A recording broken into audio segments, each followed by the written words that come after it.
welcome to Reunderstood, where we challenge perspectives and rethink what we think we know. I'm Mirko and I'm here with Ibrahim. Together we explore ideas, break down complex topics, and share insights from our own experiences. Let's dive in and rediscover the world, one conversation at a time. Hello everyone, welcome to episode 2. It's me, Ibrahim, and me, Mirko.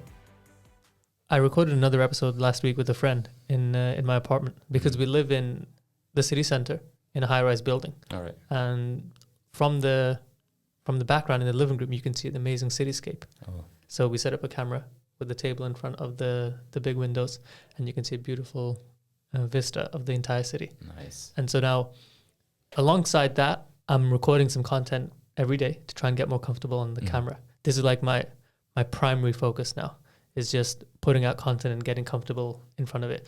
And sorry, I'm just diving in. We didn't even do any proper intros, but you can dive in anytime you want. Yeah. But basically, I've been trying to record this content, trying to make it look good and sound good. And I'm realizing it is really tough. Tough based on what? Or what is tough? Sorry, we're having some technical issues. Question from the audience. Technical support. It's all right. We're basically, I've got this stupid watermark on here that I'm going to try and fix. Why don't you just keep the listeners engaged and tell them what's going on with your life in the meantime, Mirko? At the moment, I'm facing challenges in terms of business, and actually I'm now in front of liquidation because business is insolvent. So yeah, this is one of the challenges that I'm facing at the moment. It's not always, like all easy peasy things and all good stories. There are also stories that are being told when things are not going well.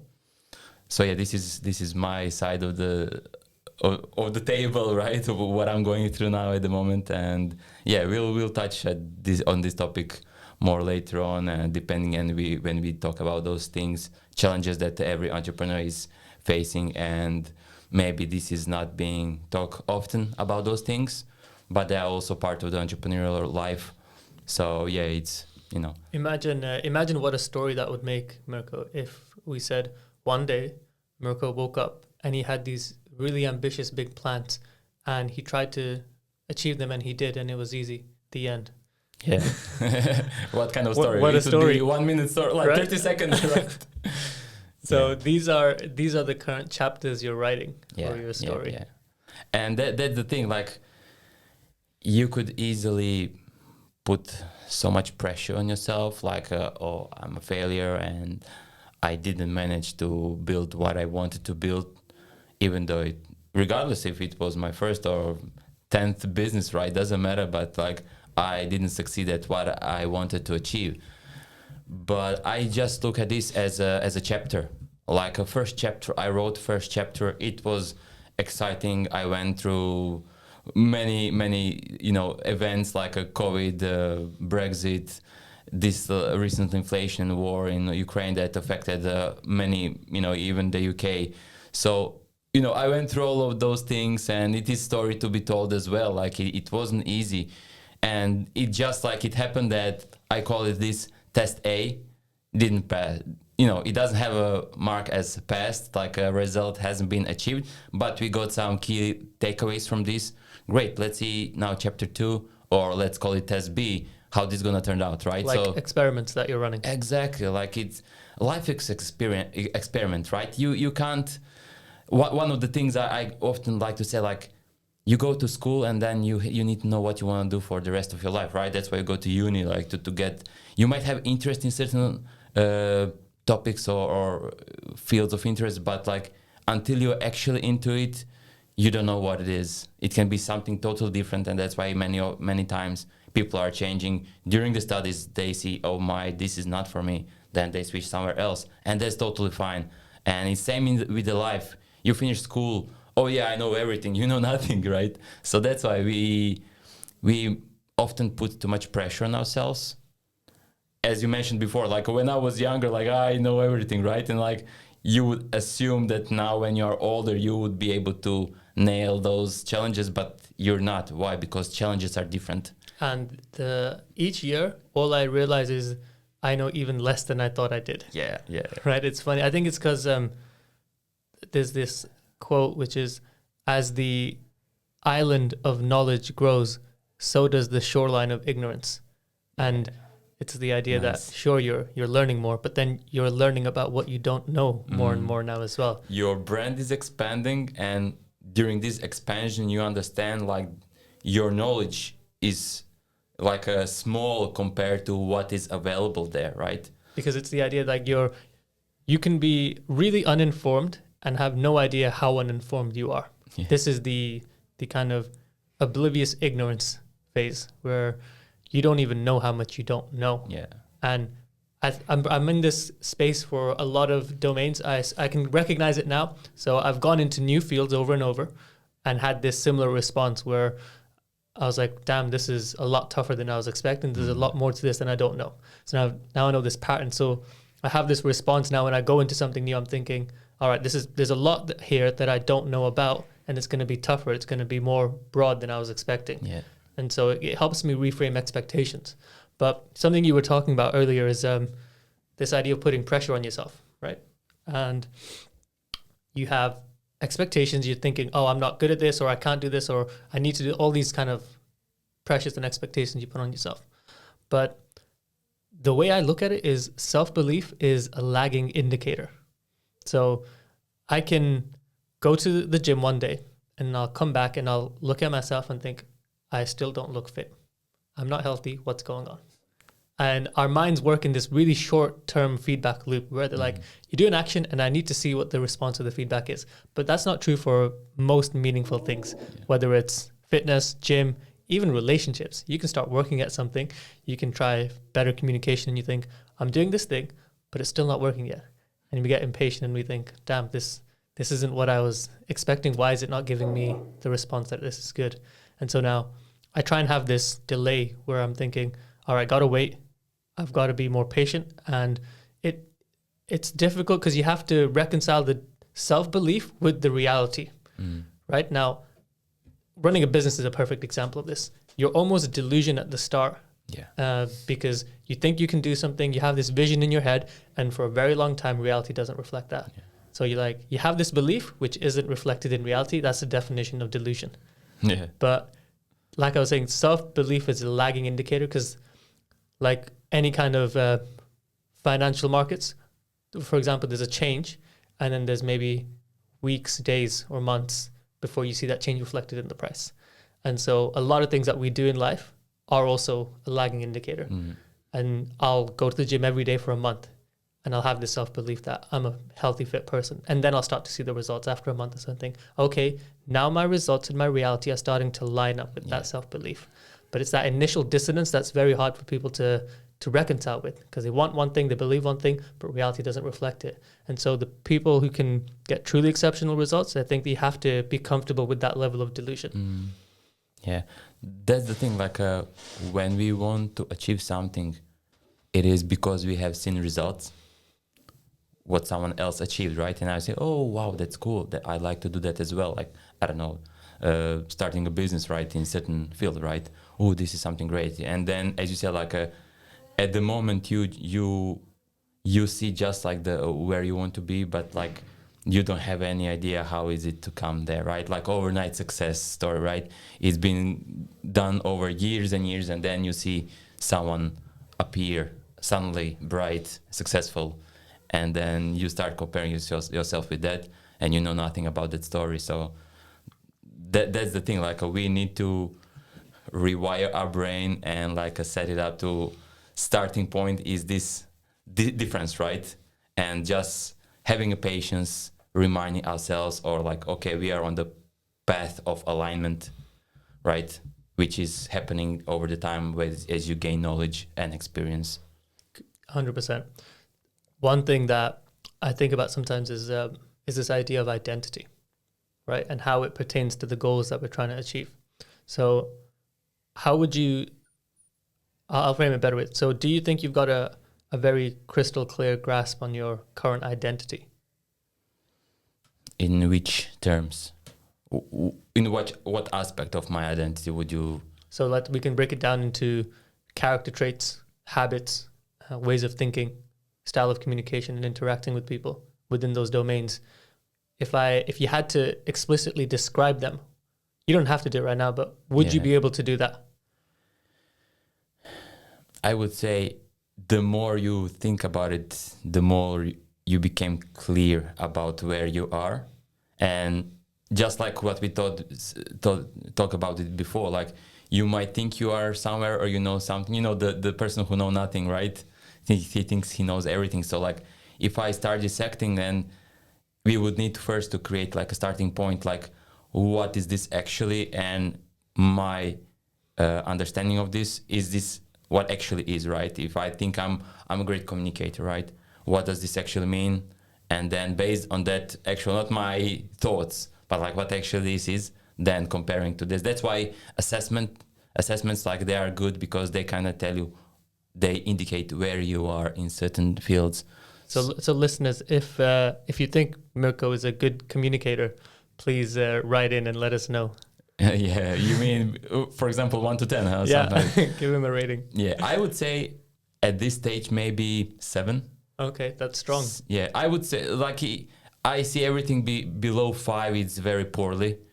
And I would say definitely over the last 5 years, as you are facing different environments, events, talking with different people, that's why being a business owner helps you a lot, because you are not stuck in like employee mode. You as an employer, or let's say business owner, you're exposed to so many different challenges, and that's why also you're talking with other people, with other business owners, service providers. So this all allows you to increase your exposure, and in that way, that's the best way you can grow. And obviously it reflects on the communication as well, right? Yeah. It has impact, sorry. Yeah, I've seen that.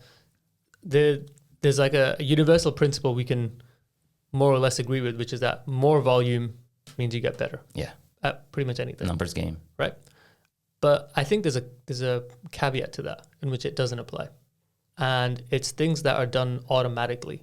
So in one area that I think this is really apparent is in how people communicate. So let's say I'm speaking to someone who's around 50 years old. They should be twice as better a communicator than me, because they've had twice as long speaking. Right? The volume of time that they've spent talking and communicating with others is twice as long, 25 extra years. They should be a master level communicator. But in fact, most people in their 60s or 70s should be like ultra persuasive, effective communicators. But that's obviously not the case. Exactly. Right? There becomes a point where we plateau and progress stops happening. Same thing applies to things like driving. If volume meant driving, volume meant you got better every time, then people like logistics workers and lorry drivers would be like Formula 1 level drivers. Yeah. But that's obviously not true as well. Right? So I think volume doesn't necessarily always equal improvement. It has to be deliberate. There has to be feedback, and you've constantly got to be adjusting the parameters so that you have to kind of grow into the space. Because for the most part, once you can get into like high school levels of communication, you can get by pretty well for the rest of your life at that level, right? There isn't necessarily a circumstance where you can't communicate reasonably well with someone with that level of communication. Yeah. So the need to get better is almost non-existent. Whereas before that, you really struggle to interact with people unless you can't formulate proper sentences. So you grow into that space, but after that, there's no need. So your progress stops. So now I think, how can I continue to make that progress happen? And so there's some tactics that I use, but I'm curious how you said in the last 5 years, you've improved your communication. Have you done that deliberately, or has it been more secondary as a result of the business? I would say it was as a result of business, because I didn't specifically took some, I don't know, working with some communication mentors or taking some courses. It was just like you've been exposed to. And I would say that how I measure it is maybe by the success that has been achieved in certain fields, right? So, I don't know, going for an interview, right? If you excel well over there, most likely you will get a job. If you are speaking with a client, like, let's say, warm lead, which was quite often the situation in my cases.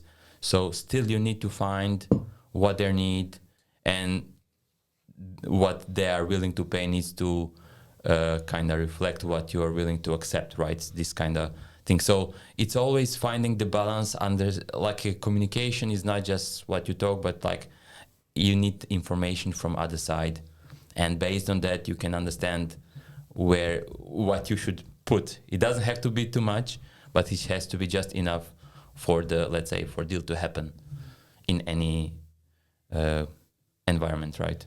Yeah, I'm curious. So you have a different communication style depending on the environment, right? So Yeah. obviously how you are at work is not how you're going to be like with your partner. But Exactly. I'm curious, the benefits that you've seen in your communication getting better over the years, right? You talked about the professional, the business benefits and interviews and such. But do you notice a similar trajectory in your relationship, in your style of communication? That's interesting. Like, it's funny thing, because often it happens, at least in my case, that in the environment where you are applying you have different approach, right? And I wouldn't say that. Well, that's just called being a normal person, right? You're not going to ask your wife, shall we schedule a 14:50 dinner this evening? Or Yeah, exactly. So, yeah, I wouldn't say that is applied everywhere. I would say, like, when it's a business, like, I'm kind of switched to that mode, and this kind of, I know what I have to ask client or a lead, right? Because what my partner needs is not what my client needs, right? you keep asking your wife, so how can we close this deal tonight? Yeah. What's your budget? So exactly, that's why we have to be flexible. And earlier that you mentioned something like, my wife sometimes tells me, like, why are you changing how you speak with different people, right? And like, I noticed this, it's not something new. I noticed this even before. And like, if I'm in one environment for a while, I'll start kind of taking like a chameleon, right? That's what I would say in terms of communication is, I'm going to the level where my communication partner or party is, right?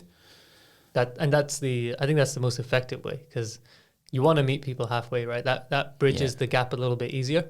And one of the things I think about is, how do you so maybe in like the business context, right? You want to help people speak to you easier. So this is especially true if you have partners or you're working in a team. You want other people to be able to relay information to you really easily. Now, sometimes they're going to have doubts. They're going to have fears, or they might think you're going to judge them for something, or they don't want to disappoint you, all these things. Now, how can you eliminate that? Well, one approach would be to make sure that when you speak to someone, they are really comfortable. They feel fully at ease, and they feel open enough to tell you anything. Because a lot of the time, especially in partnerships, whether it's professional or personal, the other person has information that will be useful to you. But it's not just a matter of saying, tell me the information, I need it right now. For some reason, people don't respond well to that. Right? They don't want to just be bombarded with questions and give you the honest answer, because the answers are sometimes revealing of their vulnerabilities or insecurities. And so you have to get tactful at creating an environment where they feel comfortable about opening up about information that you might not even consider sensitive or exposing, right? It might just be something offhanded, but for them, it might hit on a nerve or a weakness, and that's why they don't want to bring it up. Yeah. And I think these are like the nuances I try and think of when having conversations. So that's why next week I'm bringing you flowers, Mirko. That's very thoughtful. So what do you want me to tell you now? Yeah, that's. I think that's very interesting. But for example, how to get information from someone, or just like why is this happening? Why does someone gives you information? Maybe it's better that way because they feel safe with you, and like they often say, like build rapport, things like this, right? Just to lower the barriers of communication. That's why spending time with someone helps in this, because they see how are you acting. If we are just having 5-minute phone call for the first time, I'm gonna be highly reserved, and you'll be actually successful if you will have 5 minutes with me on the phone without ever knowing anything from you before, right? If you don't have common history before, but if we spend time together, we met on one event, right? We had some time to meet each other. Then like we again, I don't know, spend time together, like we went for a dinner or something, or there's some kind of workshop, right? So whereas the more time we're spending together, the bond is becoming stronger. And this is the way, that's why every meaningful relationship takes time. They also said like the when you are closing deals, like it's in the follow-up is when you are actually getting results, right? It's rarely when you are able to close things from the first time. If you really hit their need, then yes, it might be perfect match, like a love on the first sight, right? But if it's not, like it's actually things that are taking longer, they are stronger, and lifetime value of the client, right? It won't be just like a once I sell you this bottle of water and never see you again. Like I might be again, hey, did you like that water? Whatever, right? Are you thirsty today? Yeah, like it's a funny comparison, but it just tells like we need time, and this is when the best things happen. I agree. I'm gonna give you an example of this point. There was a scientific study I was reading about, and it was basically talking about this idea of how important getting familiar with someone is before making any strides. And so they did an experiment where in a college classroom, they had a group full of students, and what they did was they put in a plant, like a lady, as part of the study, who would just go into the lecture hall every week or whenever the lecture was. She didn't interact with any of the students. She was just there, present. Now, this is a big classroom, so you can't really remember faces. But at the end of the study, they gave the students a list or visuals of all the people or people that they thought were attractive, one at a time. And even though they hadn't recognized or interacted with this lady, something in the subconscious had registered her, and they rated her as more attractive than all the others. So just having her within your presence, your mind recognizes it and picks up on it and thinks, wow, I trust this person, I like this person a little bit more, despite not having interacted or even said a word to them. Your mind still thinks, oh, it's something about that is familiar and I like that. And I think that goes back to how our biological kind of monkey brains are so wired for safety and familiarity that we don't even recognize a lot of the time what it's doing to us. And it's funny. I think the extreme of that is obviously bigotry against people who look different, right? Where you're thinking, this person physically looks different, sounds different to me, and that's why I'm naturally gonna resist because it's an alien. I don't understand this, right? But it's interesting that dichotomy between how even just a little bit of exposure to something like that makes you so much more open to it. That's very true. That's why I'm super happy that I made decisions that I made in terms of to choose where I'm going to live. So originally I'm from Croatia, and I was there for first 29 years. Shout out to all the Croatian fans. Yo, hey people. Hey, kako ste? So the thing is, when I was 29 years old, my wife and myself, we decided to move to Ireland. And it was, we were kind of gathering informations for a while, but at some certain point we decided, okay, it's time to move. And it was exposure to something new, right? And then a few years later we moved to the UK. So again, it was, you're expanding your life horizons in a way by meeting different type of people, different ethnicity, different habits. Everything is just helping you to grow, expand. I know my feeling when I travel somewhere to the country where I don't know language, I feel like I'm stupid, right? I can't say a word, and I would like to communicate, to say something. So that's why even for a short while, I'm trying to learn some words, right? So I can express myself at least a little bit, right? So that's why it's important to move around. And I know some of my friends, they've been living in my hometown for their whole life, and then for me in my early 20s, my hometown became too small for me, and that's why I went to another part of the country, and I lived there for 10 years before moving outside. So for me, world is my hometown, right? That's how I feel. It's just like I need some space, I need some differences, and I think we touched that last time. But sometimes some jobs tells you what you don't want to do, and equally when you change jobs, they are expanding your understanding of what certain role requires from you. And it's the same when you are moving, changing your places of living or even countries where you live. It's just like if you don't go anywhere, you don't know what's out there. And you might just think, oh yeah, this is my hometown, that's all. Like our grandparents or even older generations, they used to live in their village for the whole life, doing the things that they've been always known, and maybe never going for 20 miles in any direction. And this is changing rapidly, and it's just how I'm wired, and I need different things. I'm curious, and that's why being 20 years in my hometown, it was like I need to move somewhere else. I'm curious. You mentioned that you've made like lots of good decisions. Would you look back and say there's some decisions that are not good? That's a great question, but I know answer straight from the beginning. The answer is no regrets. Right. Yeah, it's the situation where I'm now. It's result of the actions that I think that they were the best At the time. Exactly. Like I just read recently one post. Like they said, every opportunity looks like risk at the beginning.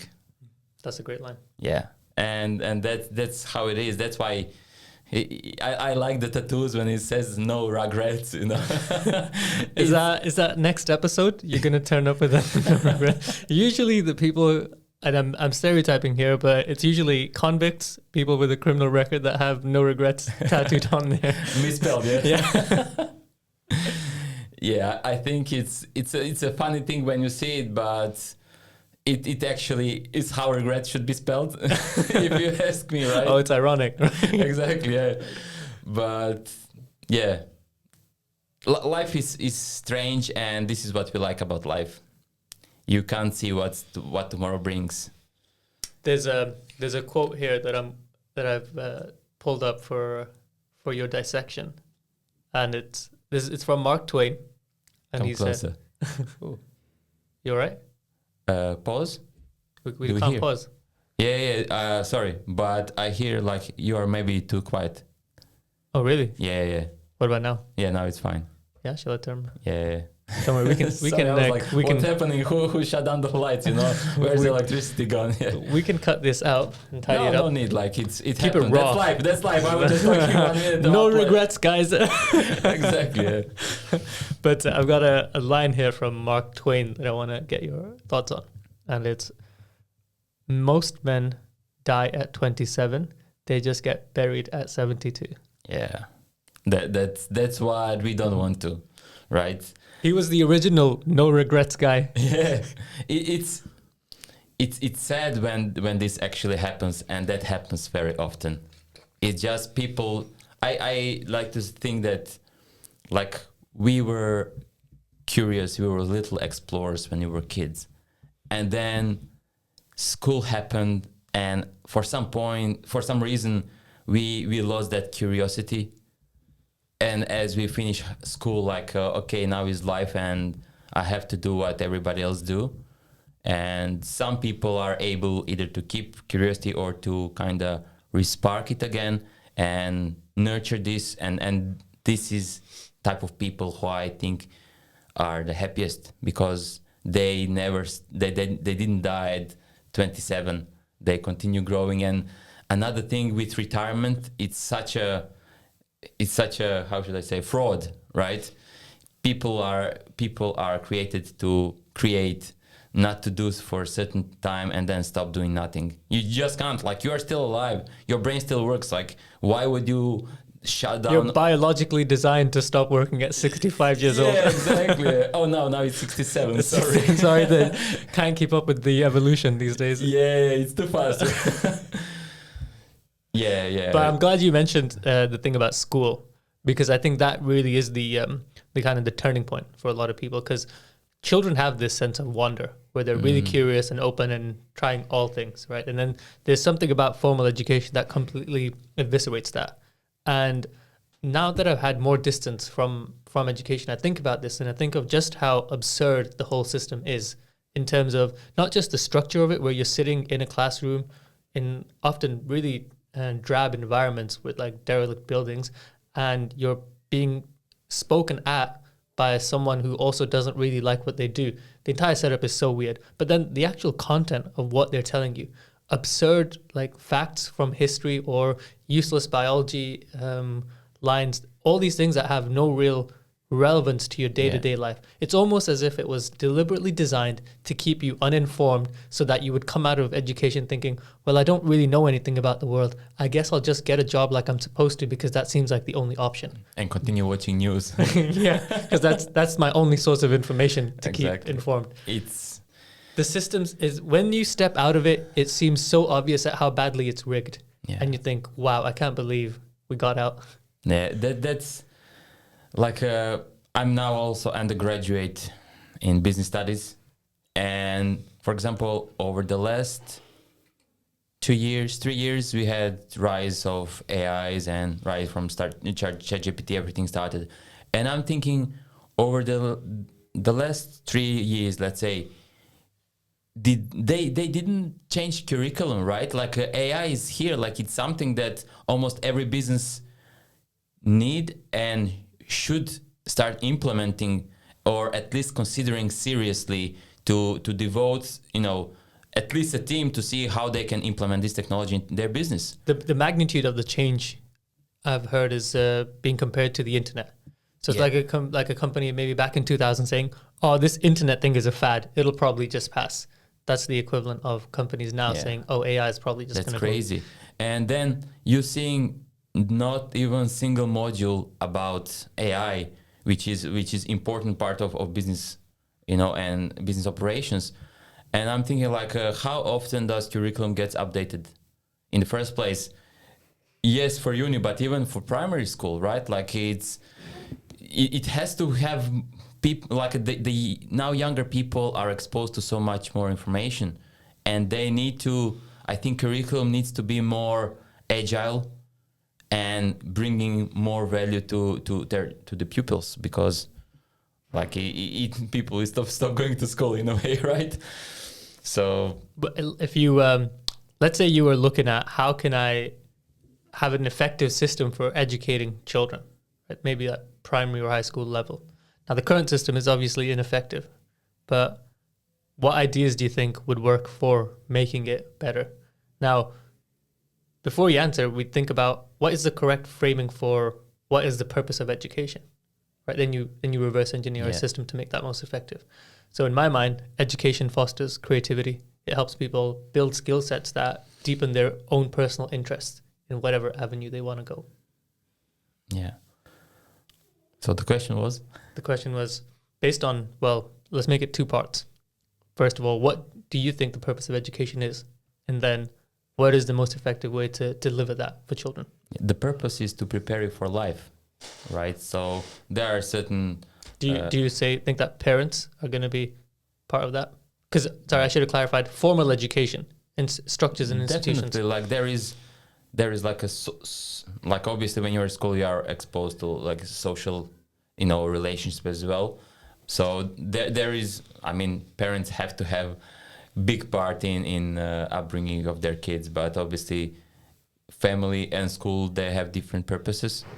And sometimes there's also homeschooling, right, option where you get, let's say, opportunity to understand things from different perspectives.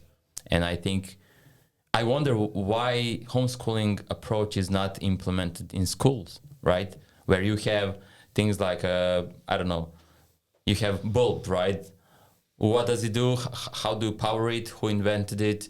And all these things, right? So like you need to have a wider approach to things, and this will help people to understand things better and to make boring things more interesting. Yeah. So that's one of the approaches that would be better, in my opinion, to take on. I like it. And the point you mentioned about preparing children for life in the world, that's such a big one. Yeah. Because from what I've seen and heard from teachers that I've spoken with is that parents like to offload parenting duties to the teachers themselves, right? It's like having to deal with a difficult child is challenging, but what's easier is if you just let the teacher handle it. Let little Jimmy, who's a shit, just like go and cause havoc at the primary school, and then you pick him up and deal with him for half a day before you can offload him again the next day. The sad thing is that offloading doesn't start at primary school. It starts at kindergarten or sometimes even at crash. Mm-hmm. And that's the saddest thing. Like some parents will give their all to have kids, to spend time with them, and then there are other parents who are just like, I don't want to generalize, right? But there are some kids are wanted, some kids are unwanted, if you can, or planned and unplanned, in terms of... if you're unwanted, you probably know. You probably went into kindergarten. No, that's like, it's really, as the times go on, it's challenge to have a nice family that parents are not stressed, have time for their kids. And I would say that the whole like work-life misbalance is like affecting families. Working long hours, stress at work, it's all kind of overflowing to your family.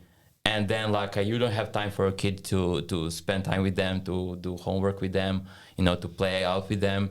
You're just, as you said before, like you're looking how you can, offload to someone else to deal with that until it's grown up and then it can go away.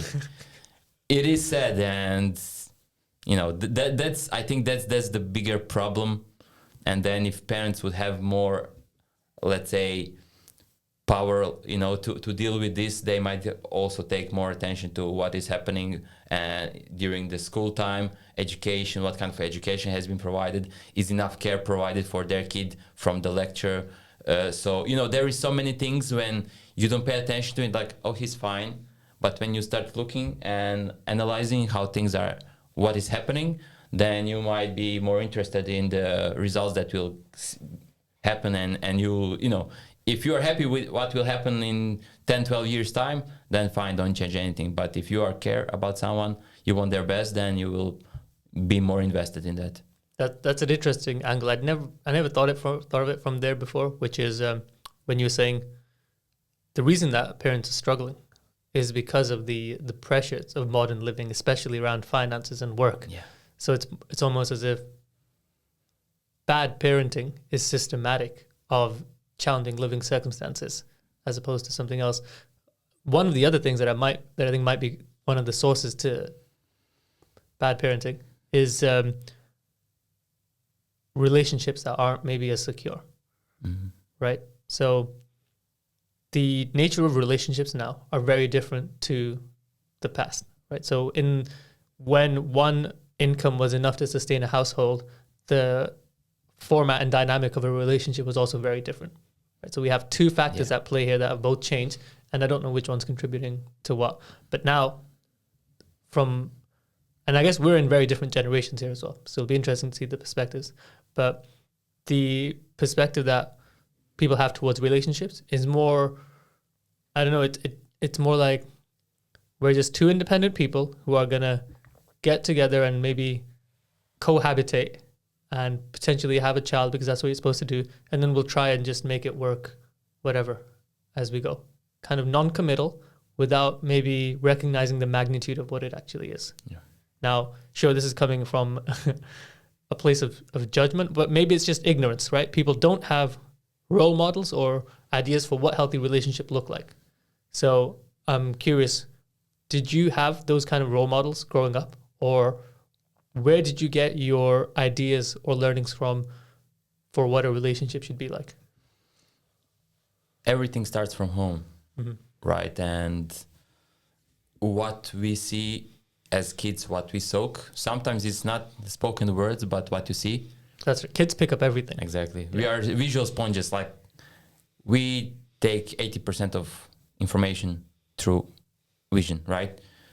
So that's why it's important more what you do than what you say, even though what you say should be equally mindful. But yeah, I can say I was blessed by being raised in a family that was, the parents were loving and caring, and I'm the fifth kid, the youngest one. So yeah, I had three sisters and a brother, and then myself. So after, like, it was dynamic environment, but parents did the best they could, again the best they knew at a time, and trying to raise the kids. And I'm curious, did you notice a change in their parenting styles from sibling to sibling? Because I say this because I'm one of four, and I can very clearly track the changes in how their parenting style has changed as they've got older and mellowed out a little bit. So my youngest brother, he's a spoiled baby because parents just mellowed out a lot, and they didn't stress about anything. And so I don't say he's undisciplined. If you're watching, you know it, but he's had it pretty easy, and now he's kind of just taking things very casually, no real pressure, no problems, nothing like that. And it's funny how you can track that within each of my brothers, how parenting style adjusted, and it's reflected in the character of each of us. Yeah, it's interesting. And your question should be directed towards my siblings, not towards me, because I don't know how they were parenting them, right? Okay, that's true. But according to allegedly, it was different, and my parents were harsh more towards older siblings. So are you the spoiled sibling? Well, according to your statement, I'm sorry to break it to you. No. We didn't have to do it this way, but it is what it is. I couldn't choose when I'm gonna be born. But when I'm looking at myself, I wouldn't say, maybe again, it's probably biased because I don't know how it was else. I know just my life, but yeah, depending what spoiled would be, right? If everything was say yes to every request, I don't think so. And maybe again, my yeses were no's to my brother and sisters. You had more yeses than no's. Most likely, yeah. Or as you said, like, it is what it is, right? You have to, like, it's always, you can't choose what you give, when you're gonna be born and environment. But I would say that it is because parents learn over time. They see what's important, what's not important, and according to this, they are making their decisions. And I fully agree. You can't choose when you're born or the circumstances in which you are, but being mindful of it gives me kind of an anchor point for why I am the way I am, and it makes it much easier for me to change it. Because if I go through life and I get frustrated at things, or I'm impatient sometimes, and I'm like, I don't know why, but this is just who I am. It's kind of it's such a strong part of my identity that means I can't change it. Whereas if I think, oh wait, I'm doing that because of this happened to me, then I'm like, oh, that's easy. Now I can change this. Agree. I would say that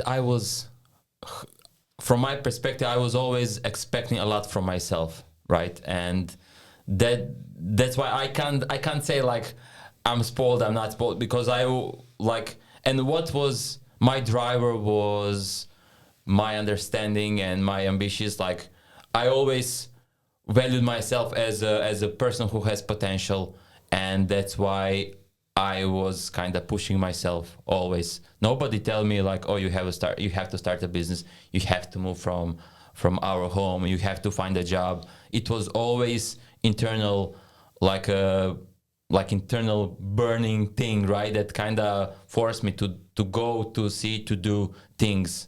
And that's why sometimes, regardless of what kid you are in a family, it's how you understand things, your awareness of life, and then what are your goals. I guess the follow-up is then, how does your disposition differ from your siblings? Because then you can really distinguish yourself and say, you have this fire, this desire, this curiosity to go out there and do something that is different from all of your siblings, and it almost negates the kind of parenting argument we were making, because that's just you, it's inherent, right? Exactly.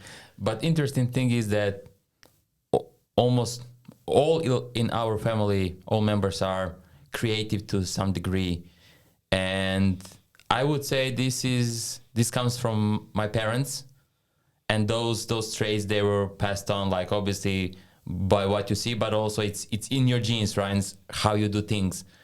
And that's why I would say maybe some decisions during the upbringing were different, but still I've noticed that all of us have capacity, are capable. And I think just one sister didn't have business during her lifetime. So 4 of us, we had a business. Oh yeah? So yeah, and you have the entrepreneurial DNA. Yeah, my father, he's a shoe repair, a cobbler, right? So, and he was self-employed I think at least for the last 40 years. So I think he became independent when I was born, same year, something like that. So, there was this kind of, maybe we saw, or maybe it was just something in us, this desire to achieve something, and knowing the capacity that you have, you can bring value to others. And that's why it was kind of, it's interesting to see that is kind of repeating thing in the family. So do you see things that your siblings are doing and take learnings from that? I was thinking about this over the last 2-3 months, and I know that I was quite young when they were doing their things, right? So at that time, I didn't have interest around the business or something. So I am 7 years younger than my brother, then 8 years younger than my sister, 10 and 12 years, right? So the gap is quite bigger. And as they were growing up, interesting, at some point they were also living away from our home, living in another country for some period. And so at the moment, only my oldest sister is living with his parents.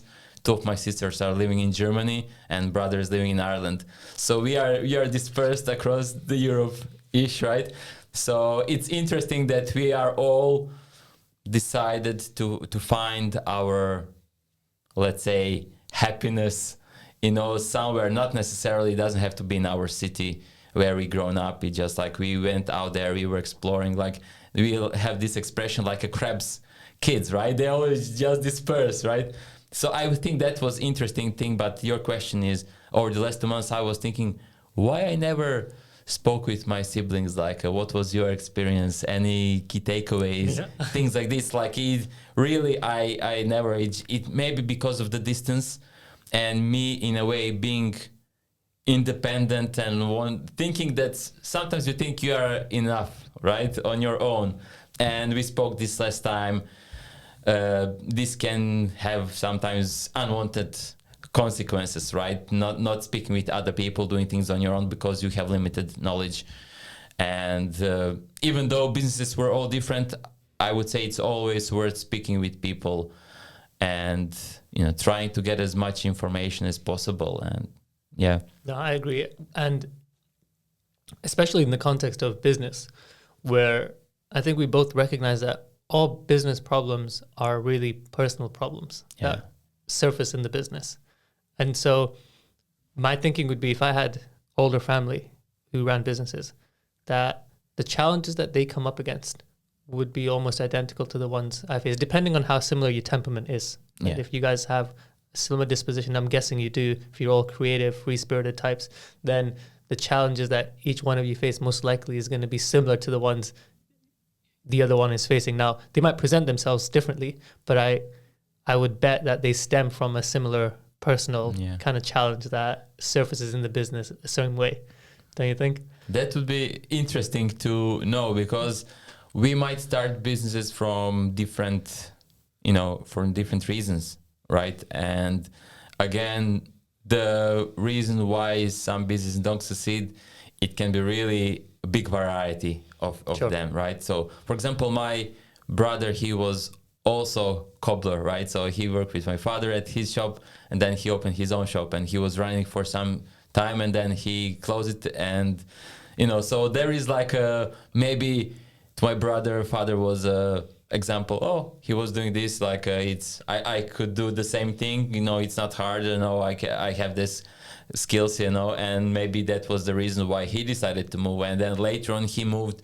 After that business, he was working in another company, and now he's working still similar type of work, right, as an employee. So it's a different reasons why someone starts the business, and also like running business in let's say in Croatia 20 years ago is different than running business in the UK now, right? So like it's, I would say setups are quite different, and unfortunately I think that it would be a good series having a chat like with each siblings like you know, going through this situation and maybe discussing like because if you ask them why did the business fail or why did it not do as well as you wanted it to do, they might give reasons that people like some of your siblings would overlap in.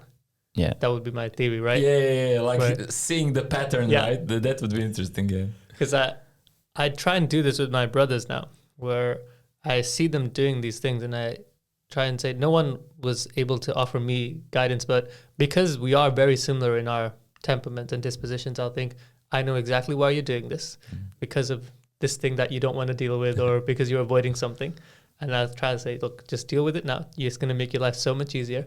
But you need to have that self-awareness to be willing to accept that. And I definitely remember myself at that age, I was so stubborn. I wasn't going to listen to anyone. So now I got to think, all right, I got to let them make the mistakes. And then I'll be there to help them process it a little bit better. But it's, when you're going through this stuff, it feels so unique. It feels like nobody could ever understand what I'm going through right now. Yeah. And then you see your siblings repeating the same stuff and you think, wow, I didn't realize like it's that repeatable and obvious. Yeah. That's interesting. And until we speak out or until we find ourselves in certain situations, we see that actually many people are sharing the same story, same challenges.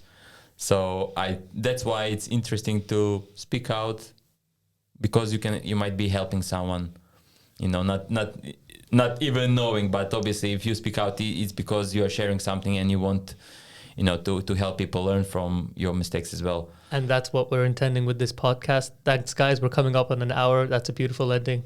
Is it possible? No, I'm saying that's... I mean, is it possible that we are coming to... Oh, yeah. It's imminent right now. It's almost 1 hour. Oh, wow. So we can sign this off now. Thank you for listening. It was pleasure to share another set of thoughts. I enjoyed this. This is almost feeling therapeutic. Yeah. I like this environment. It feels like a little cocoon where we can dissect thoughts and ideas. Yeah. Next week, we're going to go in deep. I'm going to get some really hard-hitting questions. I want to see some tears. Bring tissues. Okay. All right. Thanks, guys. Bye-bye. Thank you very much.